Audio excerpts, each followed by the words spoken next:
क्या आपको हीटर की तलाश है तो हम आपके लिए लेकर आए हैं जापानीज टेक्नोलॉजी के इंपोर्टेड हाइब्रिड सेफ्टी वाले हीटर लेकर आए हैं। इसमें आपको चाइल्ड लॉक का ऑप्शन मिलेगा, ऑक्सीजन सेंसर, टेम्परेचर सेंसर के ऑप्शन मिल जाएंगे, गैस लीकेज का इसमें कोई आपको जो है खतरा नहीं होगा। प्रॉपर सेफ हीटर है और इसमें आपको प्रॉपर जो है कंट्रोल फंक्शन मिल जाते हैं, जिसमें आपको ऑन ऑफ इको का ऑप्शन मिल जाएगा। टेम्परेचर कम ज़्यादा कर सकते हैं, दोनों को प्रेस करेंगे बटन को तो चाइल्ड लॉक ऑन हो जाएगा। स्क्रीन के ऊपर डिजिटल टेम्परेचर शो होता है। टाइमर लगा सकते हैं आप कितने घंटे बाद इसको आपने बंद करना है, कितने घंटे बाद इसको आपने ऑन करना है। इसमें आपको डिफरेंट कंपनीज मिल जाती हैं, तो डिफरेंट साइज मिल जाते हैं, डिफरेंट मॉडल मिल जाते हैं। रूम साइज के मिल जाएंगे, टीवी लॉन्च, बड़े हाल के लिए, घर के लिए भी चाहिए आपको तो वो तमाम वैरायटी मिल जाएगी। बॉडी इसकी जो है वो नॉर्मल टेम्परेचर पे होती है, सिर्फ यहाँ से जो है इसकी गर्म हवा आएगी।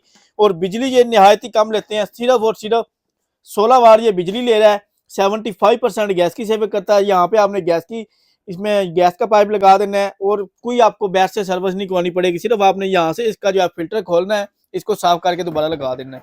तो अगर इनकी प्राइस की बात की जाए 12,000 रुपये से हमारे पास वैरायटी स्टार्ट हो रही है। ऑनलाइन ऑर्डर बुक भी कर सकते हैं, शो विजिट करके भी ले सकते हैं। इस्लामाबाद, सियालकोट और लाहौर में हमारी ब्रांचेज हैं, यहाँ पर आप फिजिकली विजिट करके ले सकते हैं। ऑनलाइन ऑर्डर के लिए नंबर नोट कर लें 0326 9400 पूरा 101, 0327 9400 पूरा 101। इन नंबर पे आप व्हाट्सएप पे अपना ऑनलाइन ऑर्डर बुक भी करवा सकते हैं।